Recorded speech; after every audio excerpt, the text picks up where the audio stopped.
안녕하세요. 유니크 보이스입니다. 드디어 얼굴 없는 살인자 마지막 편을 올리게 됐습니다. 총 3부로 진행이 되었고 그림도 같이 진행을 하다 보니까 좀 늦게 업로드가 되는 것도 있었습니다. 그 점은 양해 부탁드리겠습니다.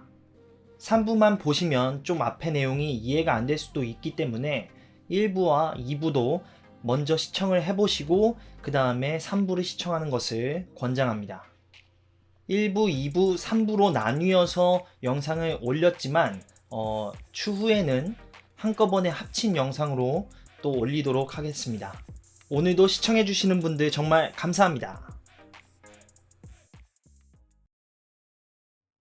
아들, 집에 잘 있는 거지? 파비아는 24시간을 누워 있었고 이렇게 있다가는 지루해서 죽을 것이라고 생각했다. 병원에서는 휴식을 취해야 한다고 했지만 멜비크를 죽인 그 범인만 생각하면 가만히 있을 수 없었다. 이 사건을 알아낼 사람은 바로 파비안밖에 없다고 생각했다. 배달원을 통해 현재 필요한 물건들을 집에서 가져올 수 있었다. 가장 먼저 전화기를 켜고 테오도르에게 전화를 걸었지만 받지 않았다. 집 전화로 걸어봤지만 역시나 받지 않았고 그 짓을 반복하기만 했다. 그때 어느 배달원이 서류에 서명을 해야 할 것이 있다며 들어왔고 파비아는 그에게 집에서 물건을 가져온 사람의 연락처를 받아냈다. 파비아는 바로 그에게 전화를 걸어 자신의 집에 어린 남자아이가 있었는지 물었고 그는 집에서 엄청 큰 노랫소리밖에 못 들었다고 했다. 그렇다. 그건 테오도르가 좋아하는 노래였을 것이다. 안도의 한숨을 내쉬었을 때 문자가 왔다.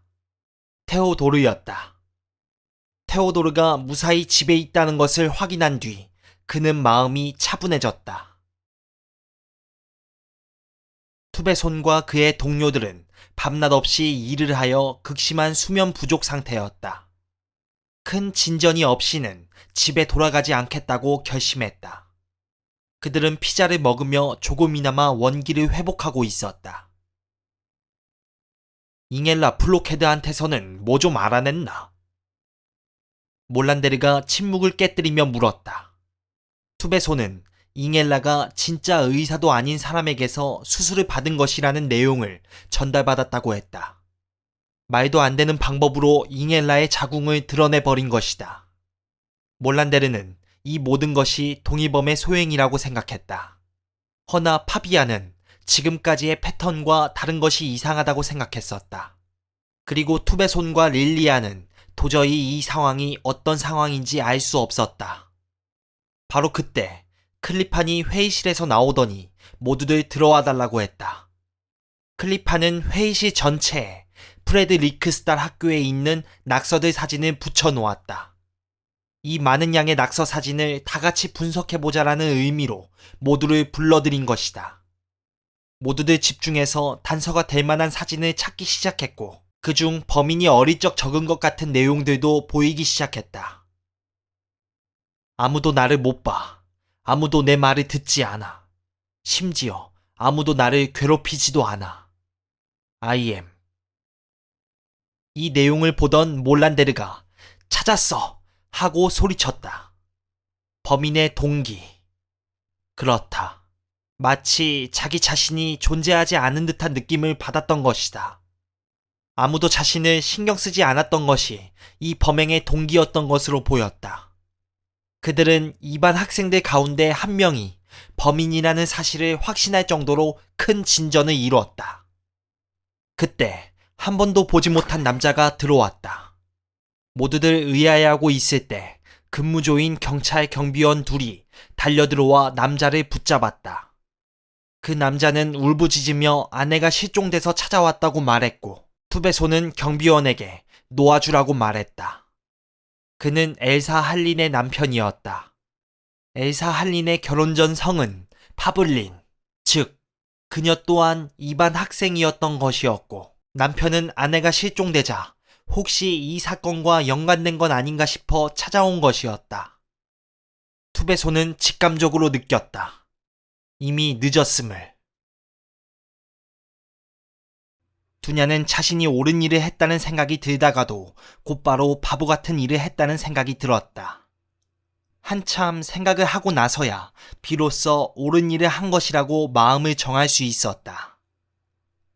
해고하라면 하라지. 목욕을 마친 뒤 초인종 소리가 울렸다. 시간은 밤 11시 40분. 늦은 시간이었다. 누구지 이 시간에? 혹시 내가 만났던 남자일까? 문을 열었더니 위스키병을 들고 있는 킴 슬레이스 네르가 있었다. 그는 대화를 하러 왔다고 했다. 무작정 안으로 들어와 소파에 앉아 위스키를 마시며 두냐에게 물었다. 신문사에 제보한 게 넌가? 그렇다. 결국 그것 때문에 온 것이었다. 그런데 그는 푸조 차량을 스웨덴으로 보내버렸다는 사실은 모르는 것 같았다. 킴, 우리가 아무리 잘 맞지 않는다고 해도 그렇게 제보할 만큼 막 나가지 않아요. 하하하. 그래서 너는 이 일과 전혀 관계가 없다. 그러더니 두냐를 세게 잡아당기며 거짓말하지 마. 네가 한 짓인지 다 안다고. 킴은 두냐의 다리를 걸어 넘어뜨리고 그녀의 두덩뼈를 세게 잡아당겼다. 네가 말라 비틀어질 때까지 절대로 가만히 두지 않을 거야. 난 다시 네 앞에 나타날 거야. 이렇게 말하고서 그는 집에서 나갔다. 새벽 3시 18분. 파비아는 학급 앨범을 다시 살펴보고 있었다. 한 명 한 명 유심히 살피며 누가 있었는지 생각해내고 있었다. 하지만 아무리 봐도 용의자로 보이는 인물은 없었다. 범인이 예르겐 옆에 학급 사진을 두고 간 것은 분명 무슨 의미가 있을 것이다. 그는 전의 사건들을 다시 생각해봤다. 루네 슈메켈. 실제로는 클라에스 메비크가 죽은 장소에 1시간가량 있었음에도 나는 왜 그의 시체 밑에 이끼가 자란다는 사실을 발견하지 못했을까? 그 부분에 뭔가가 있는 것일까? 클라에스 밑에 이끼, 클라에스의 그늘. 아, 설마. 그는 거미경으로 사진에서 클라에스 메비크를 봤다. 아니, 클라에스 메비크의 머리카락인 줄 알았던 것이 알고 보니 뒤에 누군가가 있었던 것이다. 문제는 누구의 머리카락이냐인 것이다. 도저히 누군지 모르겠다. 파비아는 반 학생이 20명이라고 생각했는데 알고 보니 앨범 사진에 찍힌 사람은 21명이었다. 아니, 이 사람은 누구지? 투베소는 다시 한번 잉엘라를 찾아갔다. 의사의 반대에도 어떻게든 다시 잉엘라를 봐야 했다. 안녕하세요. 저 기억해요? 어제 왔었는데. 이렇게 말하며 자연스럽게 그녀에게 질문을 시작했다. 함께 사건 현장을 가보자고 했으나 그녀는 고민을 하는 듯 했고 투베소는 꼭 도와줬으면 좋겠다고 끈질기게 부탁했다. 고민 끝에 결국 잉엘라는 결심한 듯 고개를 들었다. 투베소는 SS 스베아 가게 앞에 주차했다. 그리고 잉엘라를 휠체어에 태우고 식당을 둘러보기 시작했다. 투베소는 잉엘라에게 기억나는 게 혹시 있다면 말해달라고 했으나 그녀는 지난번 말했던 이야기만 기억할 뿐이었다. 결국 그녀들은 가게를 나왔고 현문 사다리를 지나가려는데 잉엘라가 휠체어를 멈췄다. 현문 사다리 밑으로 흘러가는 물을 바라보고 있었다.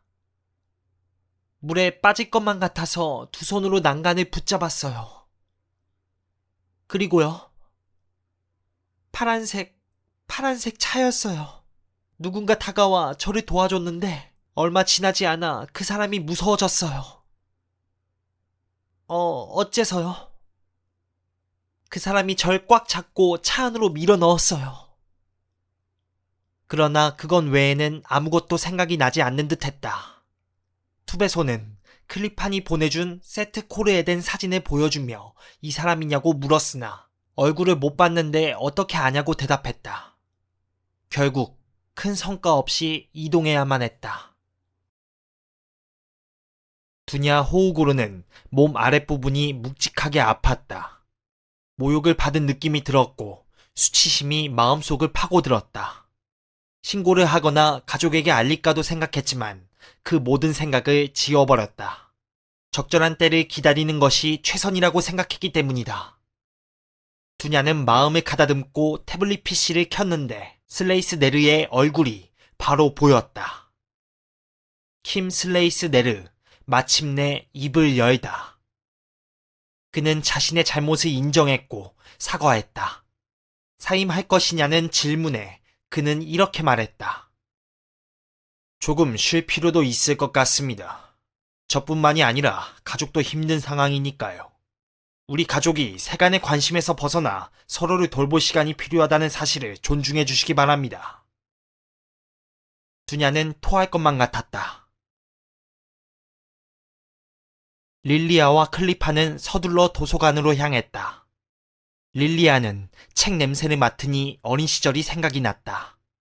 어린 시절 도서관을 누비며 한 번도 들어가 본 적이 없는 방을 찾아내곤 했다. 그때 릴리아는 지금도 잊지 못하는 장면을 목격했다. 어느 남녀가 그곳에서 상상도 할 수 없는 행동을 하고 있었던 것이다. 그 남자는 릴리아를 보고 웃으면서 그 행동을 멈추지 않았다. 그때 릴리아는 마음속 어딘가에서 도망치라는 소리를 들었지만 눈길을 떼지 못했었다. 무슨 일로 오셨죠? 여자의 목소리에 과거의 기억에서 황급히 돌아왔다. 클리판이 여자에게 설명을 했고 여자는 엘사 할린이 오늘 왜 출근을 하지 않았는지 모르고 있었다. 그런데 엘사도 그 반 학생이었잖아요. 그럼 당연히 엘사도 걱정해야 한다고 생각했어요. 그게 무슨 뜻입니까? 엘사는 선한 것 같으면서도 어찌 보면 독설가이기도 했어요. 엘사 때문에 그만둔 사람도 있거든요. 릴리아와 클리파는 직원 휴게실로 안내받아 이동했고 그곳에서 엘사의 개인 물품함을 조사했다. 허나 단서라곤 찾아낼 수 없었다. 클리파는 누군가 엘사를 유인해 납치했을 거라고 추측했으나 릴리아는 엘사가 지금 이 도서관에 있을 거라고 생각했다. 집에서 휴식을 취하던 두냐에게 한 통의 전화가 왔다. 지금 어디야? 늦은 시간인데. 키엘 리크테르의 전화였다. 범인이 이동한 공기통로 조사를 끝냈다는 전화였다. 허나 냉혈 아닌 범인은 그 어떤 단서도 남기지 않았다고 했다. 그 이야기에 두냐는 이번에도 파비안의 말이 옳았다고 생각했다. 그 현장에 없었음에도 불구하고 그는 정확하게 추론해낸 것이다. 범인이 기사 대기실에서 공기통로로 이동했다는 사실을 알아내자 두냐는 한 가지 생각이 떠올랐다. 운이 좋으면 사진을 구할 수도 있겠어. 기자들이 도움이 될 수도 있을 것 같아. 범인을 찍은 기자가 있을지도 몰라. 투베소는 잉엘라의 휠체어를 밀고 자갈길을 힘겹게 걸어갔다. 잉엘라는 투베손에게 그 어떤 도움을 주지 못했다. 범인이 파란색 차를 타고 있었다는 것 말고는. 투베손과 잉엘라는 차에 돌아왔고 자신이 아무런 도움이 되지 못했다는 것에 투베손에게 미안해했다. 그때 몰란데르에게 전화가 왔다. 그는 쇠드로센에서 아직 조사를 진행 중인 듯했다. 그런데 갑자기 잉엘라가 기차가 지나간 남쪽 다리를 뚫어지게 바라보며 가쁜 숨을 몰아쉬었다가 진정하려 애쓰기 시작했다. 잉엘라의 상태를 확인하고 투베소는 다시 몰란데르에게 말을 걸었다. 몰란데르는 그곳에서 범인이 설치해둔 것으로 보이는 카메라를 찾아냈다고 했다. 범인이 항상 자신들보다 앞섰던 이유가 이런 이유였다는 것을 알게 되었다. 투베소는 두통이 밀려올 것만 같았다. 그때 또 기차가 지나갔는데 다시 잉엘라가 소리 지르다가 울기 시작했다. 일단 몰란데르와의 전화를 끊고 잉엘라에게 이러는 이유를 물었으나 빨리 병원으로 돌아가자는 말만 했고 이유를 들을 수 없을 것이라고 판단한 투베소는 차에 시동을 걸었다. 릴리아는 분명 엘사가 아직 도서관에 있을 거라고 판단하고 클리판과 구석구석 찾기 시작했다. 그러나 엘사를 찾기란 쉽지 않았다. 그때 릴리아는 한 가지가 생각났다. 다급히 본관 건물로 뛰어가는 릴리아를 보며 클리파는 대체 어디로 가는 거냐고 물었으나 그녀는 듣지도 않고 뛰었다. 그곳은 어린 시절 릴리아가 도서관을 누비다 발견했던 공간이었다. 사랑을 나누는 두 남녀 대신에 외로운 여인이 의자에 앉아 있었다. 그녀는 의자에 묶여 있었고 머리를 푹 숙인 채 반경 1m 정도까지 피가 흥건했다. 얼굴을 들어 엘사가 맞는지를 확인하려 했는데 분명 엘사는 맞긴 한데 차마 그 얼굴을 제대로 보지 못했다. 턱부터 흉곽 위쪽까지 깊이 베어져 있었는데 혀를 밑으로 잡아당겨 놓아서 그 모습을 보기 힘들 정도였다. 콜롬비아 넥타이. 클리판이 말했다. 콜롬비아 넥타이란 콜롬비아 내전에서 사람들을 처형할 때 많이 쓴 방법이라고 했다. 독설가라고 했던 엘사는 혀를 잡아당긴 채 죽어 있던 것이다. 그때 투베손에게 전화가 왔다. 피해자가 또 나왔어. 혹시 엘사 할린을 말하는 건가요? 릴리아가 물었다. 아니, 카밀라 린덴을 말하는 거야. 그런데 잠깐만, 할린을 찾았어? 릴리아는 순간 비틀거렸다. 파비아는 이상한 꿈을 꾸고 깨어났다. 통증은 여전히 등을 타고 목까지 퍼져나갔다. 급하게 간호사를 호출했고 간호사에게 자신의 전화기와 컴퓨터가 어디에 있는지 물었다. 허나 간호사는 제발 안정을 좀 취하라고 말할 뿐이었다. 간호사는 파비안에게 가져다줄 음식을 챙기러 주방으로 갔고 파비안은 간호사 몰래 힘겹게 일어나 자신의 물건을 찾으러 이동했다. 그때 간호사가 멀리서 복도를 걸어오는 게 보였고 순식간에 접수대 뒤로 몸을 숨겼다. 그런데 접수대 밑을 들여다보자 파비안의 물건들이 있는 것이 보였다. 간호사가 지나가는 것을 확인하고 파비안은 자기 물건을 들고 엘리베이터로 걸어갔다. 투베손 팀은 고속도로에서 완전히 부서진 채 뒤집힌 자동차 사진을 표지로 실은 기사를 보며 서 있었다. 어떻게 이걸 모를 수 있었을까? 투베손이 말했다. 그들은 카밀라가 사고로 죽었다는 사실을 아무도 모르고 있었던 것이다. 그리고 사람들은 카밀라가 그반 학생이었다는 사실을 몰랐기에 그 소식이 늦게 전달되었던 것이다. 투베손과 동료들은 이 사건들이 어떻게 일어났을지 생각하기 시작했다. 카밀라 린덴이, 엘사 할린이 왜 죽음을 당했을지, 그리고 범인이 단지 무시당하고 살아와서 이 범행을 저지르고 있는 것인지를 생각하고 있었다. 그때 파비안이 그들 앞에 나타났다. 누군지 알아냈어요. 병실에 있어야 할 파비안의 등장에 다들 놀라기만 했다. 파비안은 확대된 학급 사진에서 클라에스 위를 짚으면서 말했다. 다들 그가 클라에스를 가리킨 줄 알았다. 자세히 봐봐요. 클라에스의 머리카락이 아니니까. 몰란데르가 돋보기로 유심히 보았고 정말 다른 사람이 뒤에 있었다. 일단 힘들어하는 파비안을 의자에 앉혔고 수사에 개입하려는 파비안을 보며 투베손은 수사는 자신들이 하겠다고 말했다. 허나 파비안은 투베손의 말을 듣는 둥 마는 둥 하더니 사물함에 적힌 낙서 사진을 보고 물었다. 349번? 이게 이 사물함 번호입니까? 파비안은 낙서 사진을 들고 문자를 해독하려 애썼다. 허나 아직은 누구인지 알기 힘들었다.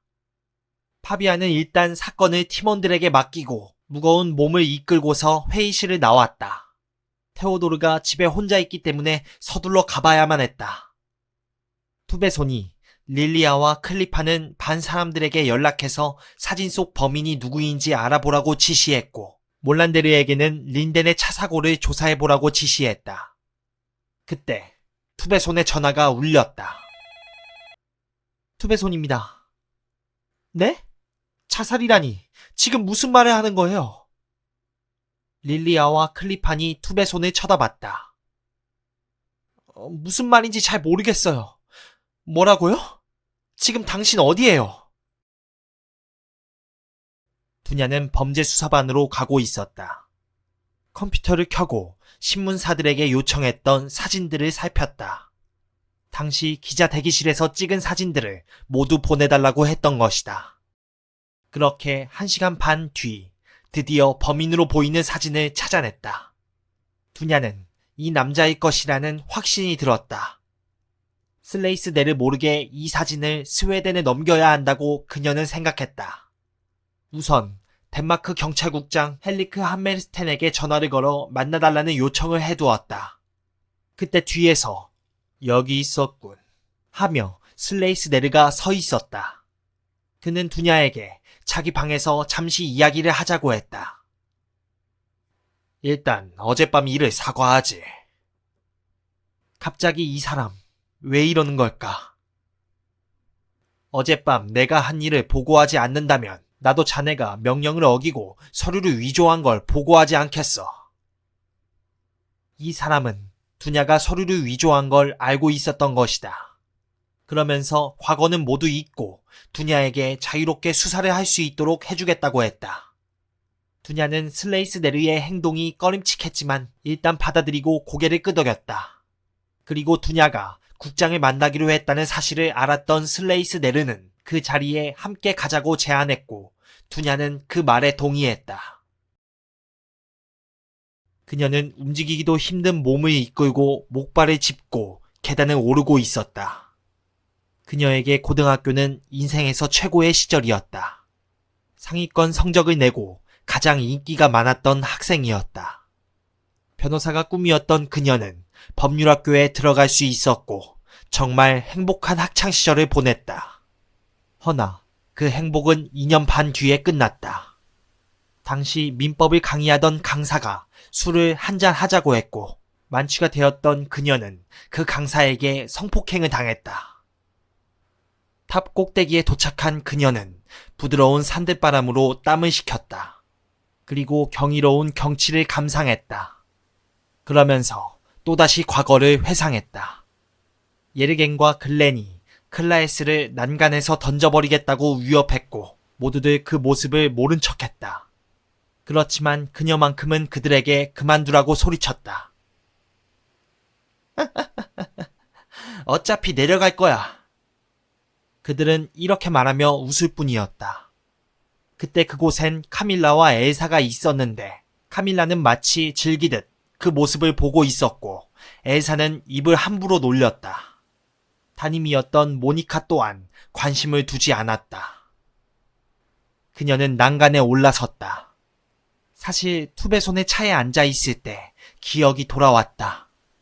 경찰에게 이 모든 사실을 말할 수 있었으나 그게 다 무슨 소용인가. 아무도 자신의 말을 안 믿어줄 텐데. 그렇게 그녀는 눈을 감고 몸을 앞으로 숙였다. 파비아는 집으로 향하고 있었다. 그런데 왠지 다른 사람의 집을 방문하는 것만 같았다. 하지만 이런 기분이 드는 것도 이상한 게 아니다. 이곳으로 온 지 열흘밖에 안 되었으니까. 집 앞에 도착해서 열쇠를 꽂으려 하는데 벌써부터 테오도르가 사랑하는 노랫소리가 들려왔다. 바로 그때 뒤에서 목소리가 들렸다. 당신이 새로운 이웃이군요. 티셔츠 차림에 벙거지 모자를 쓴 여자가 서 있었다. 그녀와 인사를 나누었고 간단한 이야기를 꺼내는 것 같았지만 결국은 아들이 틀어놓은 음악이 굉장히 시끄러웠다는 말을 꺼내는 것 같았다. 그러면서 전에 이 집에 살았던 사람들의 이야기를 꺼내놓기 시작했다. 부부싸움으로 인해 자주 시끄러웠고 결국 아내가 떠났다는 이야기를 시작으로 이야기가 펼쳐졌다. 파비아는 간신히 그 자리를 벗어나 집 안으로 들어갔다. 집 안으로 들어가니 더더욱 시끄러운 소리에 정신이 없었다. 부엌으로 가보니 거의 손대지 않은 느낌이었다. 일단 파비아는 노랫소리가 잘 들리는 것으로 봐서 테오도르가 집에 잘 있는 것 같다고 생각하고 찝찝함을 덜어내기 위해 씻기로 했다. 거울을 보니 왠지 오늘은 10년은 더 늙어 보였다. 샤워를 마치고 파비아는 녹색 서류함이 있는 지하실로 향했다. 그런데 원래 위치에 있어야 할 녹색 서류함이 보이지 않았다. 소냐가 위치를 바꿔놓은 것일까? 한참을 돌아다니다 낡은 갈색 소파 뒤에서 녹색 서류함을 찾았다. 파비아는 사진을 뒤지기 시작했다. 사진은 거의 4학년에서 6학년까지 방학 때 찍은 것이었다. 그때 어디선가 소리가 들리는 것 같아 파비아는 고개를 들었다. 분명히 어디선가 목소리가 들렸다. 목소리를 따라 뒤에 있는 벽돌 벽으로 다가갔고 곧 안심했다. 이웃집과 맞닿은 벽에서 나는 소리였다. 그치, 이웃집에서 나는 소리겠지. 파비아는 다시 소파에 앉아 앨범을 뒤졌고 곧 찾던 사진을 발견했다. 349번. 리나의 사물함 바로 옆에 살인마의 사물함이 있었다. 화려한 BMW 쿠페는 단 몇 초 만에 고철덩어리가 되어버렸다. 몰란데르는 카밀라 린덴 사고 현장을 다시 확인하고 있었다. 벌써 몇 번이나 사고 정보를 읽었지만 살인임을 유추할 증거는 하나도 없었다. 그때 전화벨이 울렸다.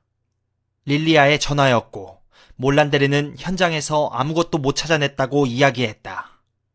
릴리아는 엘사 할린의 부검 결과를 듣기 위해 부검실에 있다고 했다. 아쉬운 소식만 전한 채 전화를 끊었고 곧이어 견인차가 푸조 차량을 끌고 왔다.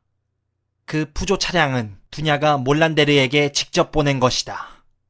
파비안이 몰란데르의 능력을 두냐에게 말해주어서 이렇게 전달되어진 것이다. 몰란데르는 두냐라는 형사가 엄청난 위험을 감수하고 이렇게 차량을 보냈을 것이라는 걸 알고 있었다. 파비안이 이미 차량을 확인했으나 분명 아직 뭔가가 남아있을 것이라고 몰란데르는 생각했다. 릴리아는 에이나르에게 부검 결과를 모두 들었다. 에이나르, 사실 여긴 엘사 할린 때문에 온 게 아니에요. 응? 뭐라고? 사실 카밀라 린덴 때문에 온 거예요. 하지만 카밀라 린덴은 다른 사람의 담당이었다. 그래서 에이나르는 카밀라 린덴의 부검 기록을 찾아 살펴보았다. 에이나르는 카밀라 린덴의 부검 기록을 한 담당자가 제대로 기록하지 않았을 거라고 생각했다. 평소에 문제가 많은 사람이었다고 했다. 그래서 에이나르가 직접 시체를 확인하기 시작했다. 감겨있는 카밀라의 눈을 보더니 릴리아에게 보여주었다.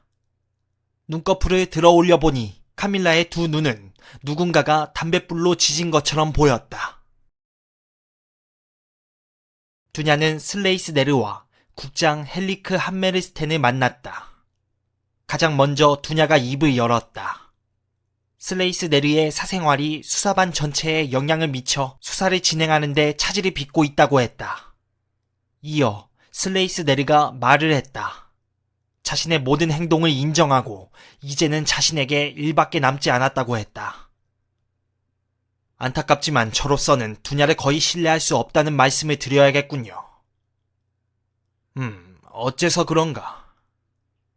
그러면서 자신의 모든 상황을 신문사에 제보한 것이 두냐이고 중요한 증거물을 스웨덴으로 보낸 일, 범인 사진을 확보했음에도 감추려 했다는 말을 하며 두냐를 신뢰하고 수사를 맡길 수 없을 것 같다고 이야기를 했다. 이에 두냐는 반박하며 말을 했으나 함메르스텐은 그녀의 말을 듣지 않는 듯 했다. 결국 그는 슬레이스 네르의 편을 들었고 그녀에게 사직서를 내밀었다. 보기 좋게 슬레이스 네르에게 한 방 먹은 느낌이었다. 그녀는 사직서에 서명하고 국장실을 나와버렸다. 투베소는 잉엘라가 뛰어내린 이유를 생각하고 또 생각했다. 나 때문이었을까? 내가 너무 압력을 가해서? 일단 투베소는 구글 지도로 잉엘라가 발견된 지점에서 기차 소리가 들리는 곳을 찾아보기 시작했다. 부지런히 움직였지만 총 27개 장소 가운데 10곳만 둘러볼 수 있었다. 이곳저곳을 기웃거리며 살펴보고 있었다. 그녀는 작은 골목을 지나 구글 지도에는 물 웅덩이와 다양한 크기의 건물 몇 채가 있는 것으로 나오는 곳을 들어갔다. 담장 위에는 철조망이 설치되어 있고 관계자 외 출입금지라고 되어 있는 정문은 잠겨 있었다. 건물이 모두 5채 있음을 확인한 뒤 구글 지도로 볼 때 가장 시선을 끌던 건물부터 살펴보기로 했다. 부지 끝에서 철도까지 거리는 불과 30m밖에 되지 않았다. 파란색 문 앞에는 크리그스 한마르라고 적힌 푯말이 붙어 있었다. 그 푯말은 바꾼 지 얼마 안 된 것으로 보였고 자물쇠 역시 거의 새 것이었다. 투배소는 창문 밑에 오토바이가 있어서 그 위로 올라가 건물 안을 들여다봤다. 건물 안에는 여러 연장들이 있었는데 그중 수술용 메스도 있는 것이 보였다. 그때 전화벨이 울렸다. 클리판의 전화였고 학급 인원 8명하고 연락이 되었다고 했다. 그리고 부검실에 가 있는 릴리아의 상황도 투배손에게 전달했다.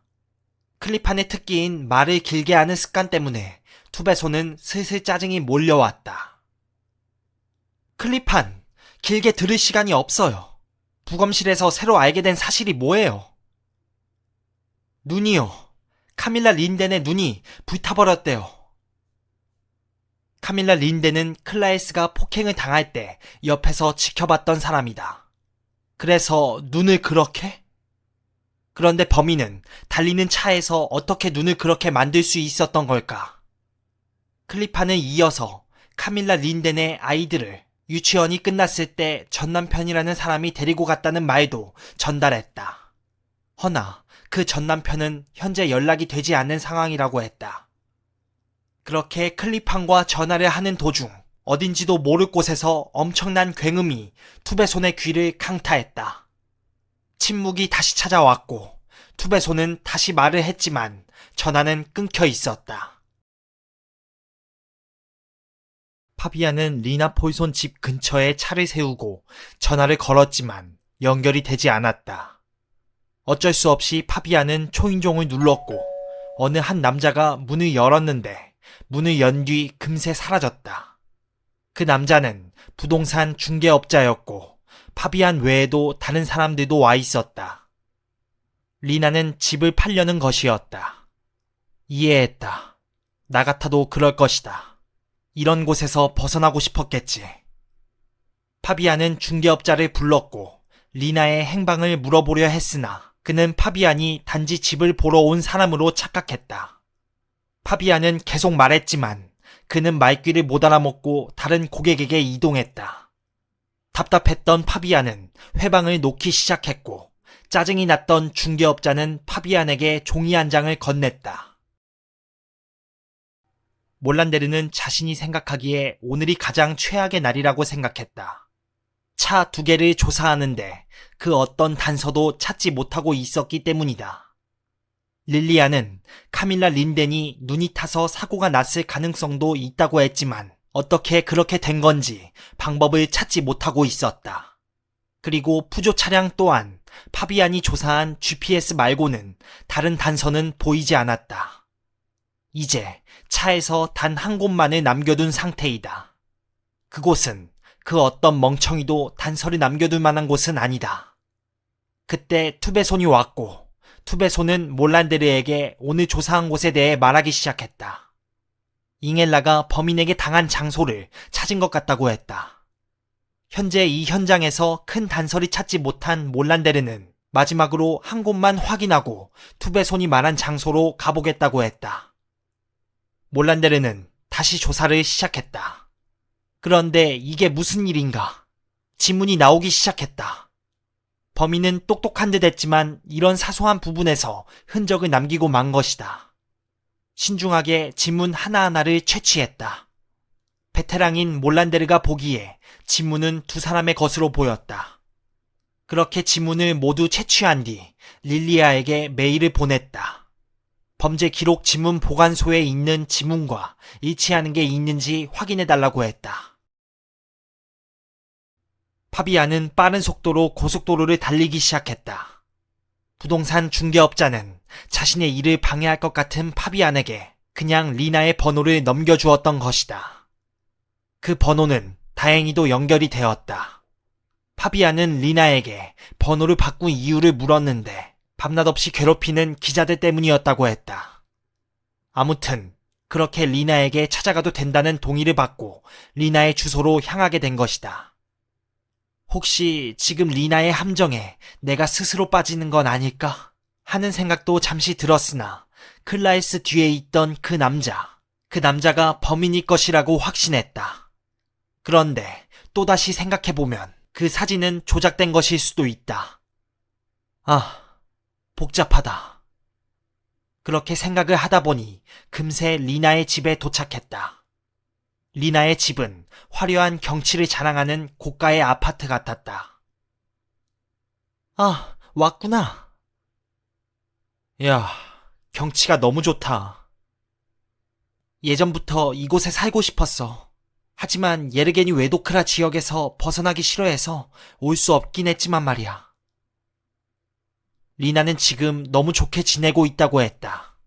예르겐 때문에 지옥같이 살았던 리나는 예르겐이 죽은 것이 자신에게 있어 가장 좋은 일이라고 했다. 그리고 파비안이 도움을 청하러 온 것이라는 걸 알아차린 듯 물었다. 내 도움이 필요한 거지? 파비안은 학급 앨범과 사진을 꺼냈다. 그리고 클라에스 쪽을 가리키며 물었다. 클라에스 뒤에 이 사람 누군지 혹시 알겠어? 아니, 이건 누구야? 리나도 모르는 눈치였다. 파비안은 리나에게 9학년 전 학급 앨범 사진들을 가지고 있는지 물었으나 예르겐이 모두 불태워버렸다고 했다. 이유는 알 수 없었다. 리나, 너 사물함 옆이 이 사람 사물함이었어. 그러면서 당시 사진들을 보여주었다.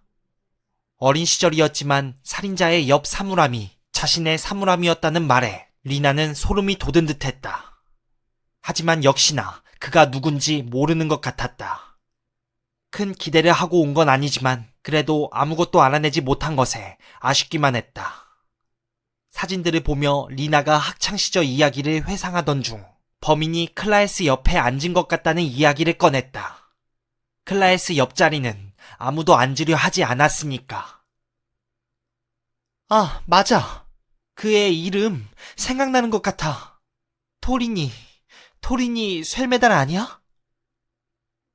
파비아는 그 이름을 듣고 곰곰이 생각해 보았는데 이번 수사에서 그 이름이 처음으로 튀어나온 게 아님을 깨달았다. 클리판과 릴리아, 투베소는 경찰서 근처 식당 밖에 앉아서 햄버거를 먹고 있었다.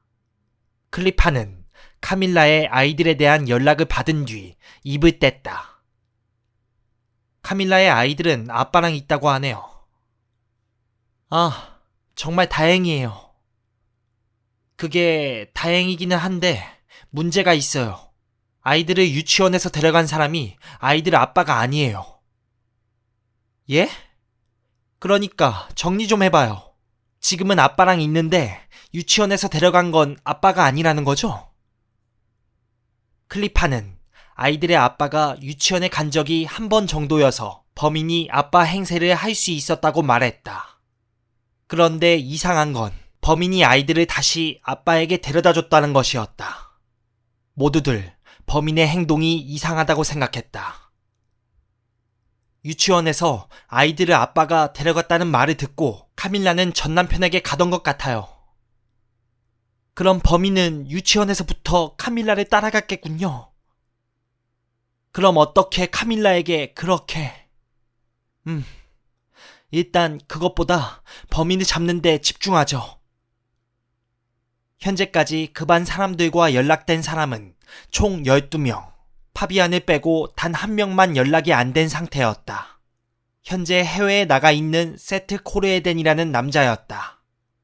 클리판과 릴리아는 하루빨리 그 반 인원들을 경찰에서 보호해야 한다고 말을 했다. 하지만 현실이 힘들다고 투베손이 말했다. 그러면 그들을 모두 한 곳에 모으는 건 어때요? 릴리아가 말했다.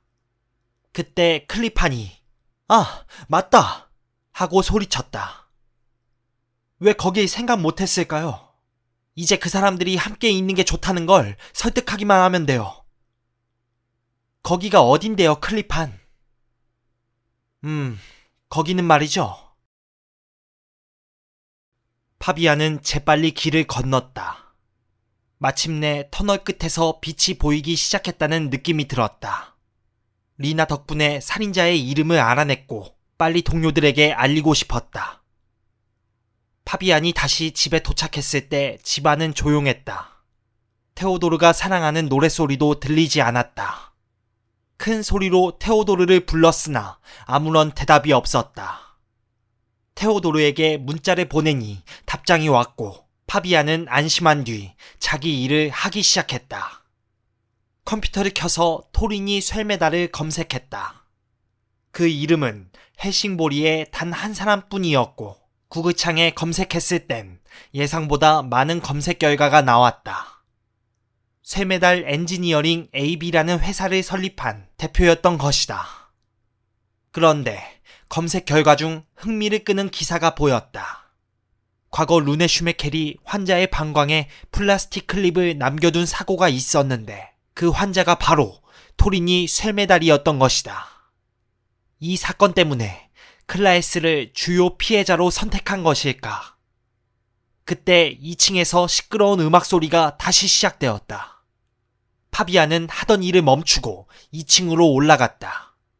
그런데 뭔가 이상했다. 테오도르의 방문을 열었다. 그런데 테오도르가 보이지 않았다. 어리둥절한 상황인데 노랫소리까지 너무 거슬려서 스테레오 코드를 모두 뽑아버렸다. 목청껏 테오도르의 이름을 불렀으나 소용없는 짓이었다. 오후에 집에 왔을 때 테오도르는 있었던 건가? 오늘은 금요일이고 내가 테오도르를 마지막으로 본 것은 화요일이었다. 일단 방 안을 뒤지며 단서를 찾았다. 책상에 테오도르의 공책이 있었는데 그 공책을 펼쳤다. 테오도르는 일기를 쓰고 있었던 것이다. 일기를 읽고 파비아는 충격을 받았다. 테오도르가 학교 생활을 제대로 못했다는 사실에 놀랄 뿐이었다. 네가 사랑에 맞지 않는 아무짝에도 쓸모없는 아들을 보고 싶다면 왼쪽 이삿짐 상자 위에 모자를 쓰고 내 지시를 따르도록 해.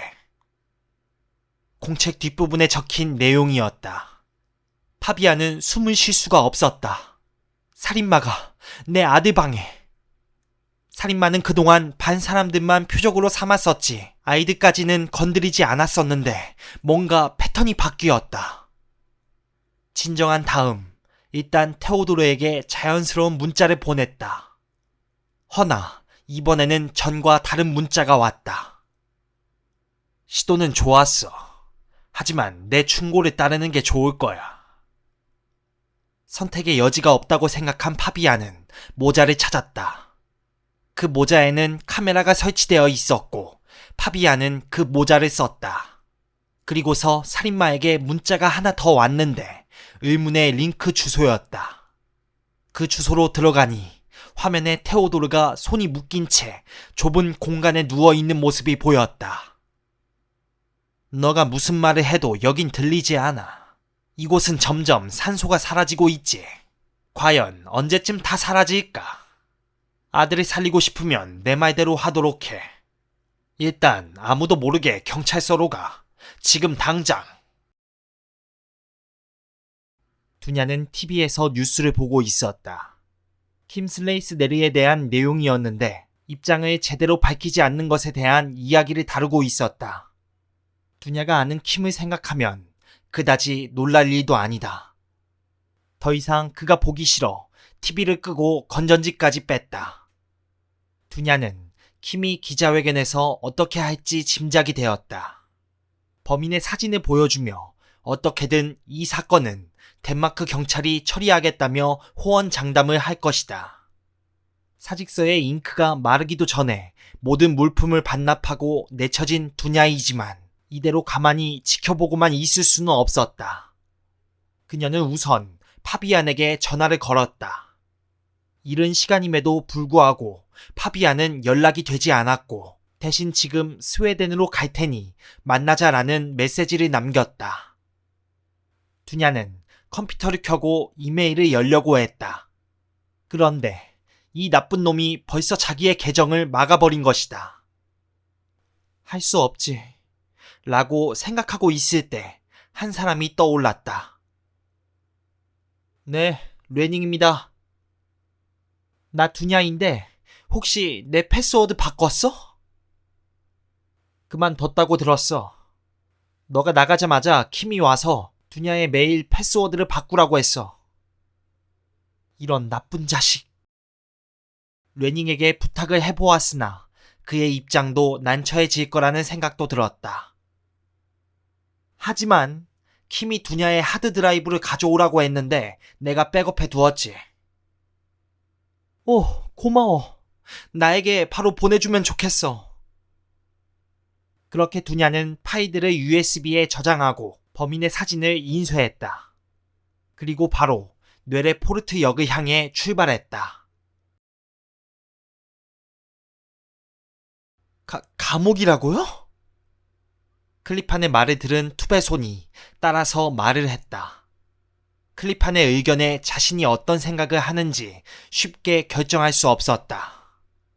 분명 괴상한 해결책이지만 사실 그렇게 끔찍한 생각은 아닐 수도 있었다. 사람들이 죽어나가는 걸 보는 것보다 그렇게 하는 편이 나을지도 몰랐다. 이 계획에서 가장 중요한 것은 시간이었다. 반 인원들을 감옥이라는 장소로 모을 수 있는 시간. 좋아요. 그럼 이렇게 합시다. 이번 주말에는 잠재적 피해자를 모두 데리고 있도록 하죠. 이 작전이 먹히려면 최대한 조용히, 언론이 눈치채지 못하게 정보를 전달해야 해요. 어딘가에 아들이 갇혀있다. 테오도르의 일기를 본 파비아는 아들의 생각을 알아차리지 못했다는 것에 큰 죄책감을 느꼈다. 테오도르가 학교에서 그런 상황에 처해 있었다니. 어떻게든 아들을 구해 이 상황을 바꿔야만 했다. 파비아는 범인이 내린 지시를 모두 따랐다. 계속해서 범인과 문자로만 소통을 하는 상황이었다. 그때 두냐에게서 전화가 왔으나 범인은 그 전화를 받지 말라고 했다. 파비아는 범인이 시키는 대로 경찰서로 이동했고 거기서 몰란데르의 조사실로 이동했다. 범인은 조사실 한가운데서 한 바퀴를 돌라고 시켰다. 이곳에서 무엇을 찾아야 하는지 모르는 것 같았다. 범인은 이어 푸조 차량으로 이동하라 지시했다. 차 앞유리에는 두냐가 몰란데르에게 남긴 쪽지가 보였다. 이 덴마크 경찰이 힘써준 것이었다. 범인은 파비안에게 차에 들어가 몰란데르가 찾은 지문들을 모두 지우라고 시켰다. 도대체 범인에게 이 차량은 왜 중요한 걸까? 그리고 몰란데르가 찾은 지문을 가지고 나오라고 지시했다. 깊어가는 밤, 투베소는 불을 끄고 소파에 누웠다. 아까 투베소는 교도소장 필름에게 상황을 설명했다. 그는 방은 2개만 제공할 수 있고 한 방에 최대 10명 정도 들어갈 수 있다고 했다. 단, 시설이 좋은 정치범을 수용하는 공간을 마련해 보겠다고 했다. 클리판과 릴리아가 잠재적 피해자들에게 연락하는 동안 투베소는 잠시 잠을 청하려 했다. 그때 전화가 울렸다. 몰란데르였다. 몰란데르는 투베손의 부탁으로 수술용 메스가 보이던 건물로 찾아가 조사를 한 것이었다. 허나 그 수술용 메스는 수술할 때 사용한 것이 아니었다. 결국 특별한 단서가 나오지는 않은 것이었다. 그리고 몰란데르는 푸조에서 찾은 지문을 데이터베이스에서 일치하는 사람이 있는지 릴리아에게 메일로 부탁을 했는데 한 번 더 확인해달라고 부탁했다. 투베소는 방에서 나와 릴리아의 방으로 갔다. 어김없이 전화를 하던 중이었고 연락이 닿은 사람은 2명이라고 했다. 몰란데르의 말을 릴리아에게 전달했고 릴리아는 곧바로 메일을 확인했다. 지금 당장 릴리아가 확인을 해줬으면 좋겠어. 전화는 내가 하도록 할게. 파비아는 뒤져볼 수 있는 상자는 모두 뒤졌다. 여기 없을 수도 있잖아. 집에 가져갔거나 다른 사람에게 줬을 수도 있잖아. 파비안의 전화기가 울렸다. 범인은 몰란데르에게 전화해서 만나라고 했다. 그때 누군가가 조사실 문을 열었다. 재빨리 몸을 숨기려 했으나 이미 늦어버렸고 릴리아가 파비안을 보고 말았다. 파비안, 여기서 뭐해요? 파비안은 어떻게 대답해야 할지 몰라 조용히 있었다. 파비안, 솔직하게 말해요. 여기서 뭐 하는 거예요? 그때 다시 전화기가 울렸다. 몰란데르가 범죄 기록 지문 보관소에서 지문을 찾아보라고 했다고 말하라는 문자였다. 파비안은 그대로 릴리아에게 말했으나 릴리아는 아무 말 않고 파비안을 쳐다보고만 있었다. 몰란데르는 나한테 그 지문을 확인해달라고 했는데? 뭐 확실히 처리하고 싶었나 보죠. 그런데 그게 어디 있는지 모르겠네요. 늘 두던 곳에 있을 거예요. 하지만 파비안은 당연히 모르겠죠. 다시 전화기가 울렸다. 살인자가 테오도르의 모습을 다시 보여준 것이다. 계속 전화기를 쳐다보는 파비안이 이상했는지 릴리아는 왜 자꾸 전화기를 보냐고 물었다. 릴리아, 여긴 제가 확인해보면 될 것 같아요.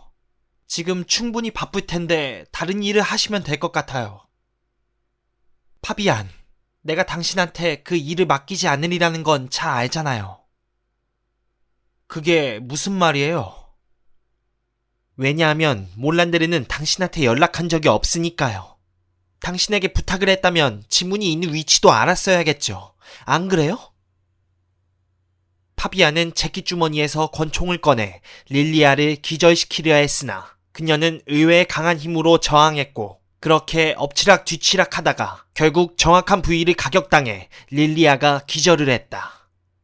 일단 릴리아를 눕혔고 릴리아가 방금 전까지 쳐다보았던 천장 조명을 뒤져 지문 기록을 찾아냈다. 파비안은 릴리아에게 메모로 상황을 알리려 했으나 살인자는 그 행동을 허락하지 않았다. 아들이 생각한다면 그러면 안 될 텐데. 완전히 잠에서 깼다는 사실을 믿을 수가 없었다. 여전히 꿈을 꾸고 있는 것만 같았다.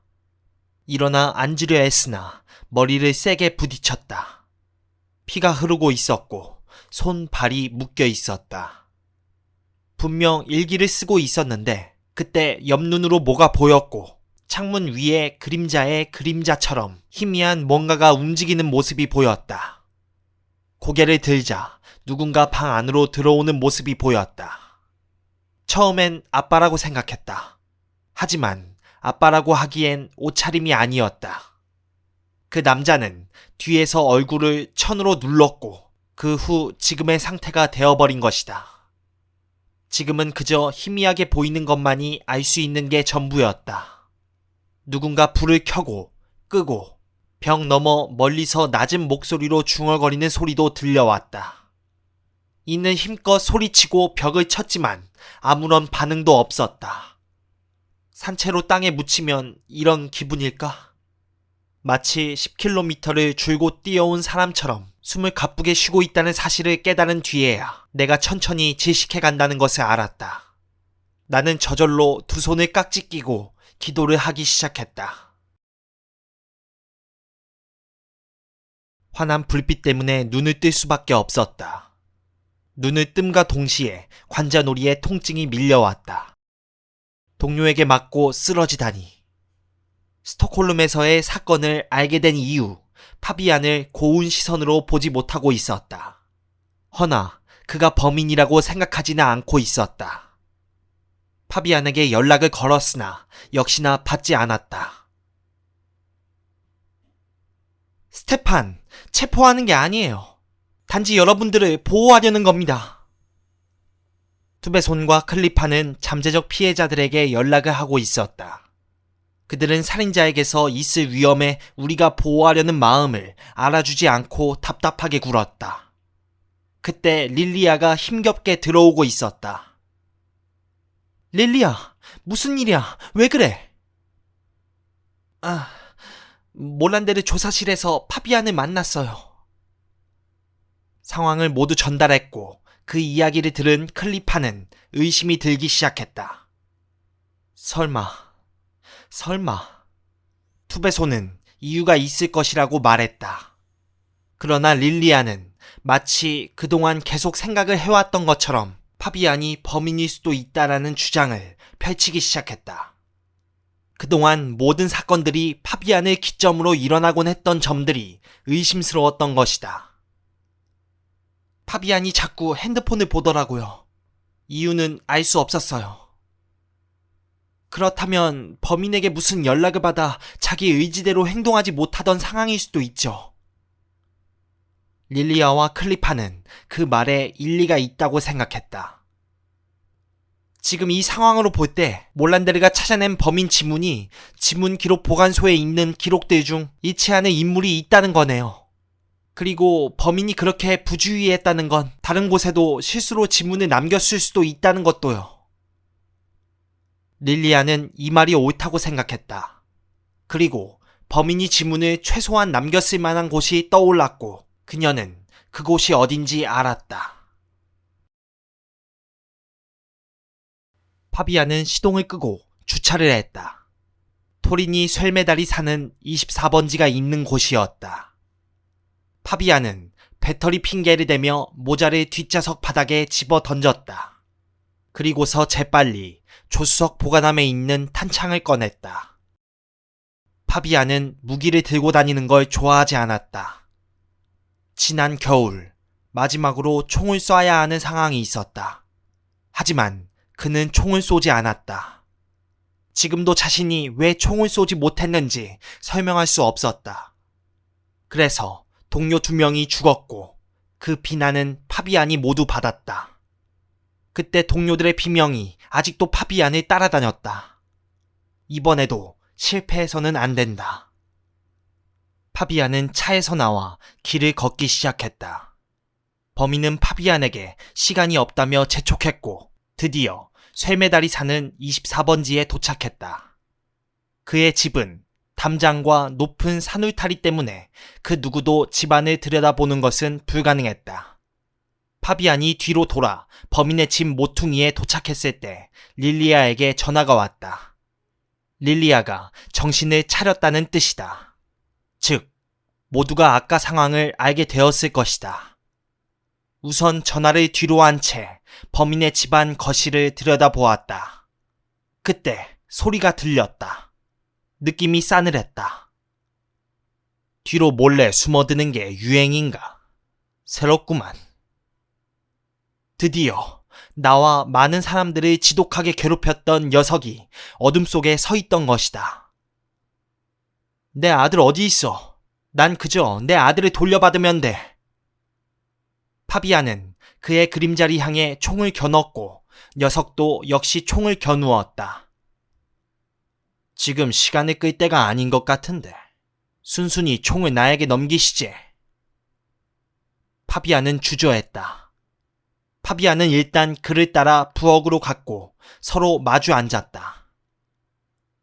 내가 왜 그러는지 이유가 궁금하겠지. 그딴 거 알 필요 없어. 난 내 아들만 데리고 가면 돼. 파비안은 드디어 밝은 곳에서 그의 얼굴을 보았는데 왜 아무도 그를 기억하지 못했는지 알 수 있었다. 그의 얼굴은 아주 지나치게 평범했고 그를 기억할 만한 특징이 하나도 없었다.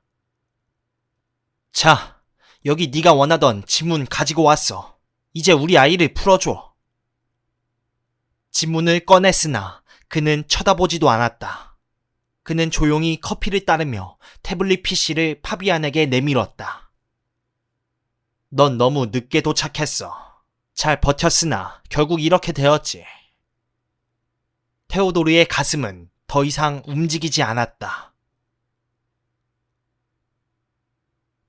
몰란데르는 자신이 잠들지 않은 상태라고 생각했다. 하지만 전화벨이 울렸을 때 자신이 잠에서 깼다는 사실을 깨달았다. 릴리아의 전화였다. 계속해서 자고 싶었지만 지금 상황이 그럴 수 없었다. 아니, 그게 무슨 소리야? 릴리아에게서 파비안이 지문을 가지고 도망을 쳤다는 이야기를 들었다. 몰란데르는 지문이 사라졌다는 사실에 매우 불쾌했다. 그때 릴리아가 무슨 말을 했다. 글렌의 집이요. 두 번째 피해자 글렌. 그가 신발장 모서리에 부딪히면서 피 흘린 거 기억하죠? 범인이 걸레로 복도를 닦았다고 당신이 말해줬잖아요. 그랬지. 그게 왜? 걸레를 빨았을 때 그때 장갑을 벗지 않았을까요? 릴리아의 말이 옳았다. 몰란데르는 릴리아에게 그곳에서 만나자고 했다. 추위 때문에 부들부들 떨었지만 옷은 땀에 절어 있었다. 파비아는 몸에 힘이 없는 상태였다. 범인은 평소 아들에게 관심도 없다가 이제 와서 아들을 찾고 있는 파비안을 조롱하고 있었다. 너는 이곳에 돌아오지 말았어야 했어. 굳이 스톡홀름에서 헬싱보리로 돌아오다니. 너를 처음엔 굉장히 쉽게 생각했었는데 나의 오판이었지. 너는 큰 위협이었어. 수사 감각을 아주 높이 평가하는 바야. 셀메달은 잠시 말을 멈추고 커피를 마신 뒤 말을 이었다. 원래 이 대미를 장식할 영광은 그 죽어도 싼 담임이었는데 이제 너에게 돌아갔어.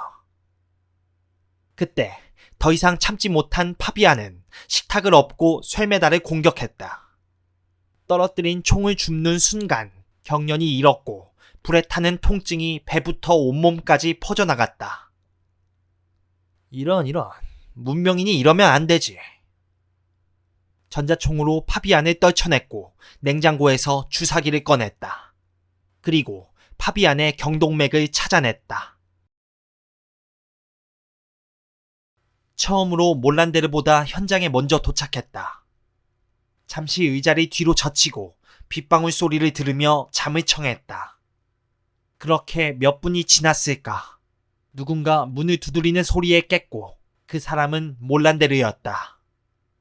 둘은 글렌의 집에 들어갔고 바로 청소도구 보관실에서 지문을 찾기 시작했다. 몰란데르가 웃음을 지어 보였다. 하하하하하. 확실히 운이 좋았어. 지문이 남아있어. 그는 모든 방과 부엌 정리를 마쳤다.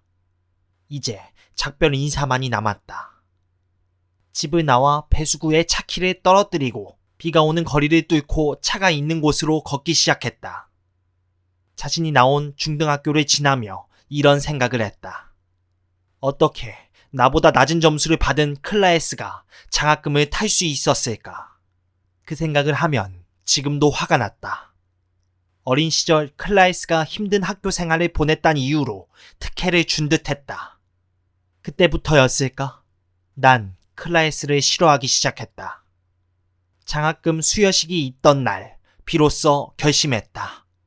클라에스의 그늘에서 벗어나겠다고. 그 후 난 사업을 시작했고 점차 발전하며 현재는 결심했던 그 행동을 실현시키고 있다. 그는 과거 여자를 만나보려 노력했다. 허나 만나는 여자들마다 자신을 무시하는 듯한 행동을 보이며 성사되지 못했다. 그래서 소개를 해주는 사이트에 가짜 프로필을 올리고 한 여자를 만났는데 그 여자가 자리에서 도망을 가는 큰 모멸감을 주었다. 사과를 요구했으나 받지 못했다. 결국 그는 삐뚤어졌고 기회를 엿보던 중 그녀를 미행해서 그녀의 집으로 갔고 그녀를 강간했다. 그때 경찰에게 붙잡혀 그의 지문이 남게 된 것이다. 단지 그는 그녀에게 같은 모멸감을 주고 싶었던 것이다. 과거를 생각하다 보니 어느새 그는 첫 번째 집에 도착했다. 여기보다 더 나은 방은 없습니다. 투베소는 교도소를 찾아갔다. 허나 그녀가 보기엔 역시나 감옥은 감옥이었다. 투베소는 절대 이 사실이 필수 인원을 빼고 알아서는 안 된다고 신신당부를 했다.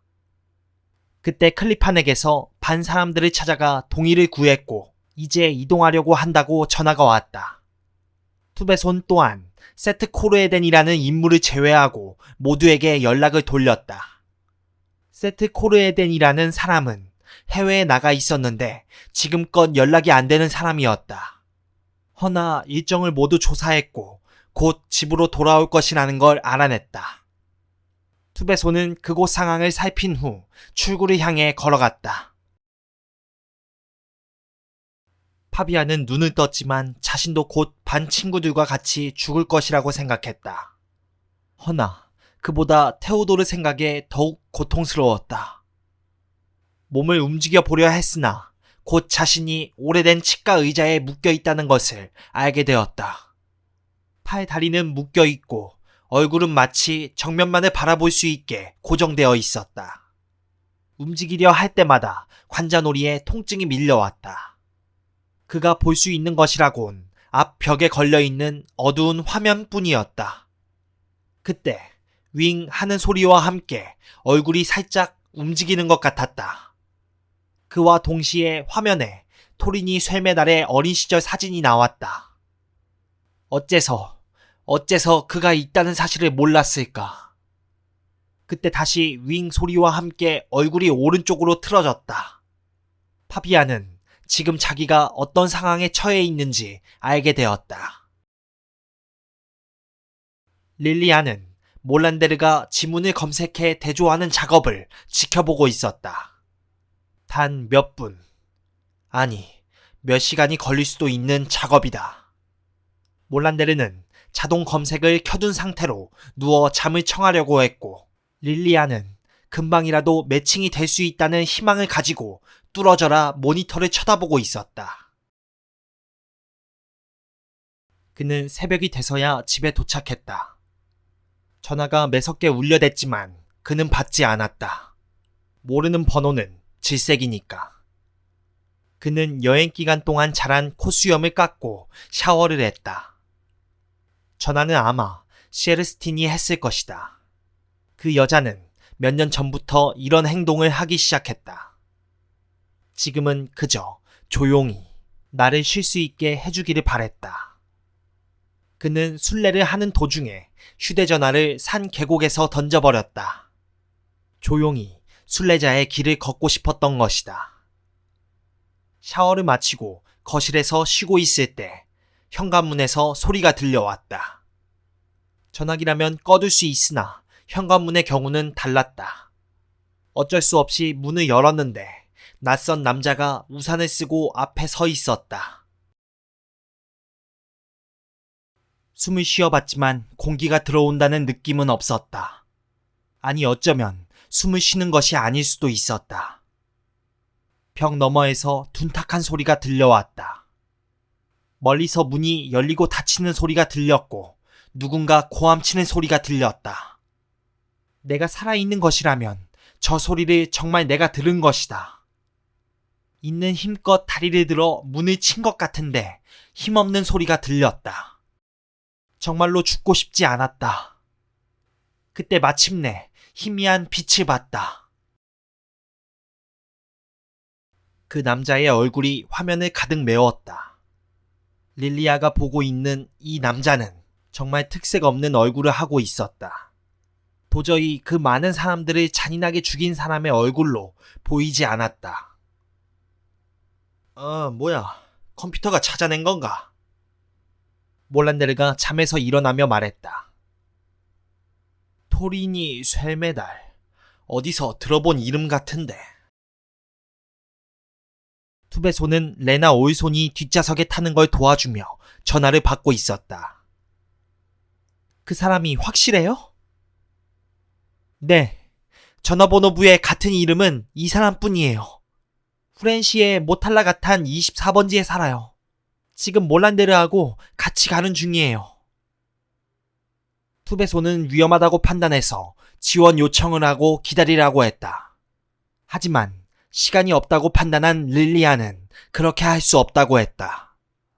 어쩔 수 없이 결국 투베소는 허락을 했다.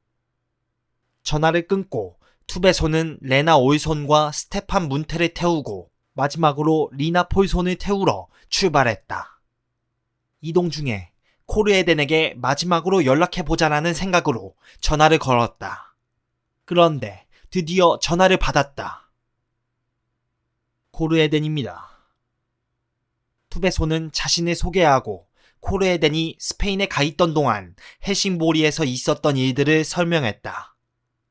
투베소는 당장 데리러 가겠다고 말했고 해외에서 온 지 얼마 안 된 코르에덴은 조금 쉬고 싶었으나 위험한 상황에 처해 있다는 설명을 듣고 알겠다고 대답했다.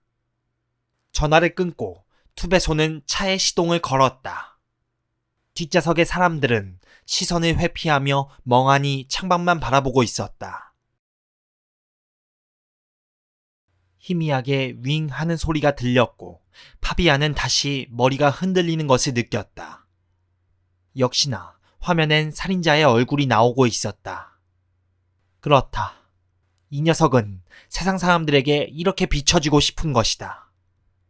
그런데 화면 속 얼굴이 점점 테오도르의 모습으로 변하고 있다는 사실을 알 수 있었다. 도대체 무슨 일인 거지? 또다시 소리와 함께 고개가 돌아갔는데 상당히 뻣뻣해진 상태로 쭉 늘어나 있다는 것이 느껴졌다. 도대체 얼마나 목이 돌아갈까? 파비아는 목뼈에 금이 가고 있음을 소리로 알 수 있었다. 릴리아와 몰란데르는 방탄조끼를 입고 준비를 마쳤다. 좋아, 가자고요. 둘은 현관으로 다가가 잠긴 문을 열고 들어갔다. 두 사람은 복도를 지나 거실로 다가갔다. 릴리아가 거실로 들어가려 하자 몰란데르가 그녀의 팔을 잡아 세웠다. 우리가 들어오기를 바라는 거야. 저 불이랑 음악 소리. 녀석은 몇 명이나 왔는지 확인하고 싶은 거라고. 거실에 카메라가 있다면 다른 곳이라고 없을 것 같아요? 그 말을 들은 몰란데르는 거실에 들어가 집안에 울려 퍼지던 노래를 정지시켰다. 집 안을 살펴보기 시작했는데 집은 모두 깨끗하게 정리되어 있었다. 몰란데르는 포기하려 했으나 릴리아는 분명히 뭔가 놓치고 있다는 기분이 들어 아직 떠날 수가 없었다. 마지막으로 침대 맞은편에 있는 옷장을 확인하고 몰란데르의 의견대로 쇠메달의 작업실을 확인해 보기로 했다. 두 사람은 차가 있는 곳으로 걸어갔고 릴리아는 좌절감이 부글부글 끓어올랐다. 그때 몰란데르가 교차로에서 걸음을 멈추고 전봇대를 쳐다보기 시작했다. 왜 그래요? 몰란데르는 대답 없이 인도 쪽으로 튀어나와 있는 전기 배전함을 확인하고 있었다. 여기다 이렇게 해놨으니 집에서는 안 들릴 수밖에. 그리고서 몰란데르는 다시 쇠메달의 집으로 향했다. 투베소는 리나 폴손을 차에 태웠다. 그녀는 범인의 신원이 누군지 밝혀졌다는 사실을 알고 있었다. 바로 파비안 때문에. 투베소는 리나 폴손에게 다른 사람들에게 범인이 누구인지 말하지 말아달라고 부탁했다. 그리고 세트 코르에덴의 집으로 이동해 그를 차에 태웠다. 조수석에 탄 그는 뒷좌석을 돌아보면서 말했다. 잠깐만. 아무도 말하지 마. 너 레나 올손이지? 코르에덴이 동창들에게 말을 걸며 냉랭했던 분위기가 조금은 풀리는 듯 했다. 그때 릴리아에게서 전화가 왔다. 현재 그쪽 상황을 설명하는 듯 했으나 자세히 듣지도 물어볼 수도 없었다. 투베손과 클리파는 거의 동시에 목적지에 도착했다. 사람들은 차에서 내려 줄지어 들어가기 시작했다. 감옥 분위기에 사람들은 회의감이 가득한 얼굴이었다. 가지고 온 물품을 점검할 때는 더더욱 표정이 나빠졌다. 손톱깎이는 가져갈 수 없습니다. 아니, 안 됩니다. 네네, 좋습니다. 세트 코르에덴은 자신은 범죄자가 아니라며 이래라 저래라 하지 말라고 소리쳤고 그 효과 때문에 담당이가 살펴보지 않았는데도 인슐린 주사기를 들고 들어갈 수 있었다. 투베손과 클리파는 최대한 감정을 드러내지 않으면서 행동했다. 몰란데르는 전선이 이어진 옷장을 열었다. 릴리아는 묘한 기분이 들었지만 왜인지 알 수 없었다. 이 옷들은 다 새 거예요. 그저 보여주려고 걸어놓은 거라고요. 몰란데르는 옷장 뒷판 가장자리를 이리저리 손전등으로 비췄다. 그러다가 아주 작은 이음새를 발견했다. 옷장 뒷판에 귀를 대고 들으며 전선을 끊어보았다. 공기의 흐름이 희미하게 변하는 게 느껴졌다. 릴리아와 몰란데르는 함께 옷장 뒷판을 밀었고 그러자 슬라이딩 도어처럼 스르르 열렸다. 드디어 새로운 공간, 지하로 연결된 계단이 보였다. 파비아는 최대한 다른 생각을 하려 애썼다. 하지만 그 어떤 것도 소용없었다. 오로지 고통만이 파비안의 머릿속에 가득 찼다. 딸깍 소리와 함께 네 번째로 기계가 돌아갔고 다음이 정말 마지막일 것 같다고 생각했다. 릴리아와 몰란데르는 권총을 들고 계단을 내려갔다. 두 사람이 내려온 곳은 마치 60년대 우주선 같았다. 두 사람은 머리를 숙이고 복도를 걸었고 T자 형태의 갈라진 길이 나왔다. 서로 마주본 문이 총 8개가 있었다. 릴리아는 왼쪽, 몰란데르는 오른쪽을 살피며 나아갔고 릴리아가 어느 방을 열려고 했지만 잠겨 있었다.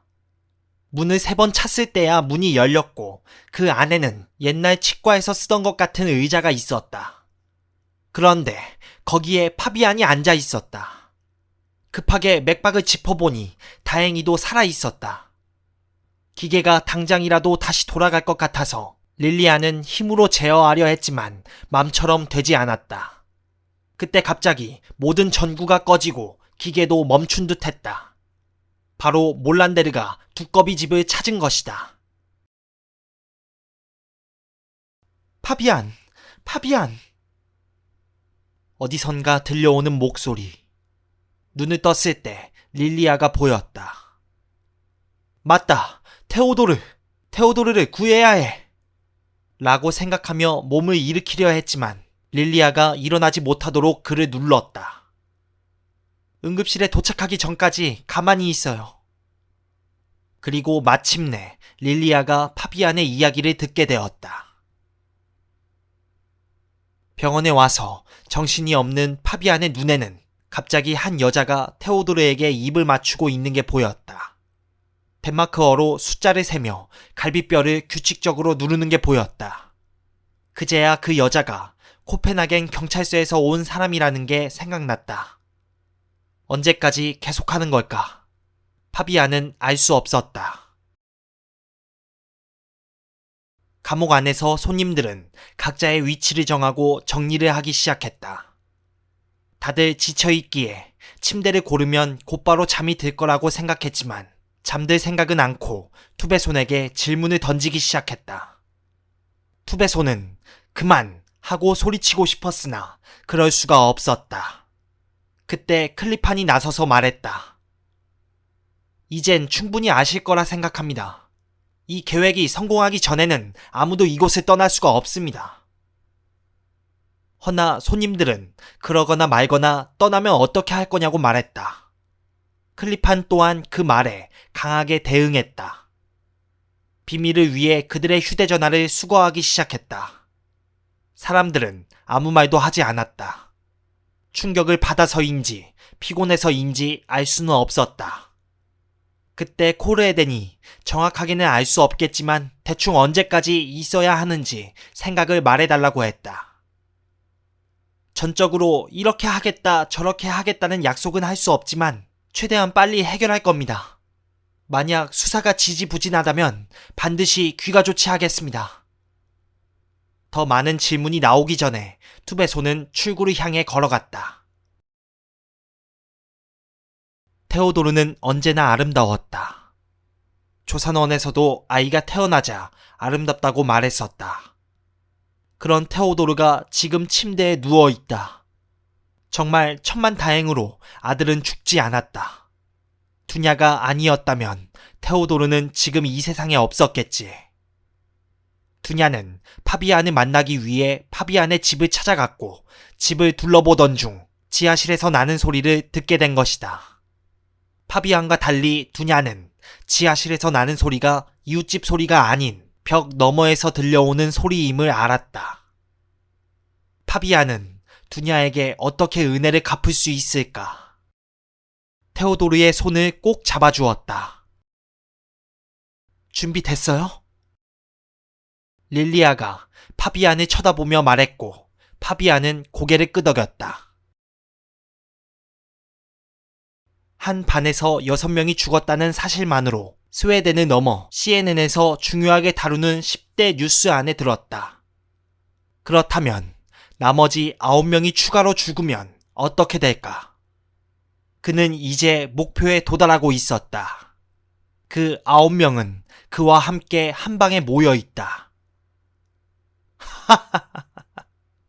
웃음이 나오지만 억눌러야 했다. 그 누구도 의심하지 못했다. 코수염이 큰 역할을 한 것 같았다. 모든 침대에 전등이 꺼졌다. 하지만 소리만큼은 들릴 수밖에 없었다. 3시 20분, 그는 역시나 깨어 있었다. 그런데 문이 열리며 교도관 2사람이 침대를 가지고 들어와 그가 누운 맞은편에 놓았다. 뭐지? 누가 또 들어오나? 이미 여기 다 있는데. 그때 한 남자가 들어왔다. 어두워서 잘 보이지는 않았지만 목 보호대가 보이는 순간 그가 누군지 알아챘다. 아니, 파비안이 이곳에 오는 게 가능한 건가? 분명 혼자서 빠져나오지 못했을 테니 경찰이 나의 정체를 알아차린 게 분명했다. 경찰은 어디까지 알게 된 것일까? 그러나 나의 정체를 모르는 것이 분명했다. 만약 알았다면 진작에 나를 덮쳤겠지. 하지만 파비안의 생각은 알 수 없었다. 저 녀석은 다른 사람들과 다르니까. 30분 남았다. 그래, 살인범은 너가 하면 되겠네.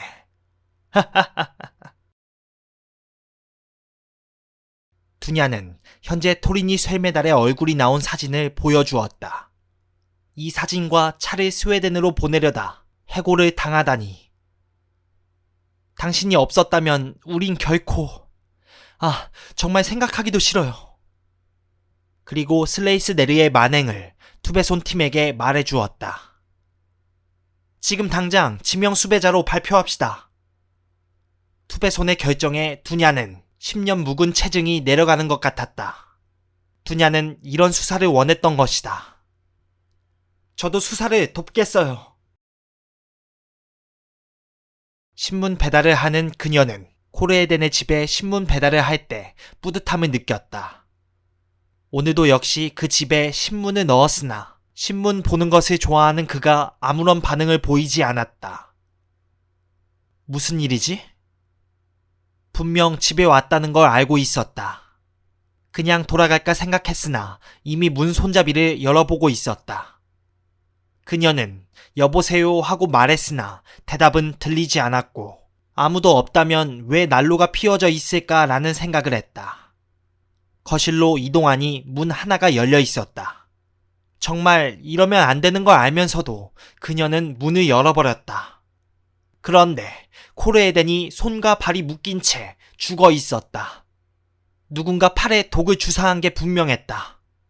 그리고 수염이 피부째 들려나가 얼굴 전체가 핏덩어리가 되어 있었다. 킴은 식은땀을 흘리며 일어났다. 아직 시간은 충분했다.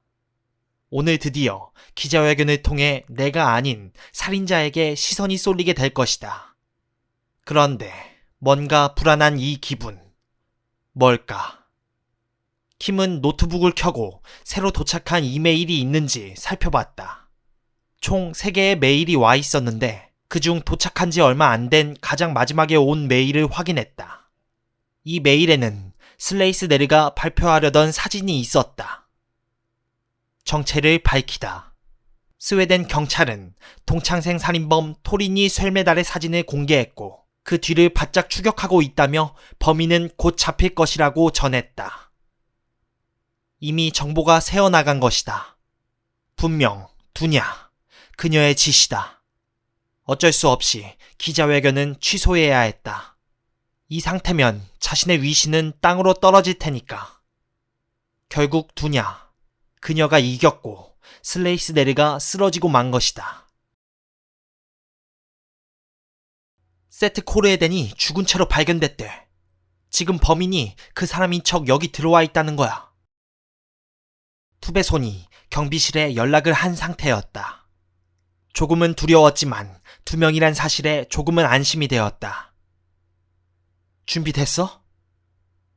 한 동료의 말에 그는 고개를 끄덕였고 조심스럽게 문을 열고 들어갔다.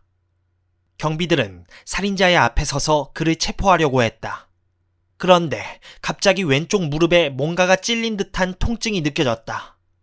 뭔가에 찔린 듯한 경비원은 다리가 잘려나간 듯한 느낌이었고 숨도 제대로 못 쉬며 주저앉았다. 파비아는 어떤 꿈을 꾸고 일어났다.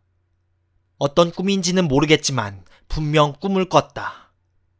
일어나 앉아 자신이 동창들과 함께 감옥에 있다는 사실을 기억해냈다. 새벽 4시 23분. 파비아는 화장실에 갔고 거기서 무언가를 발로 찼다.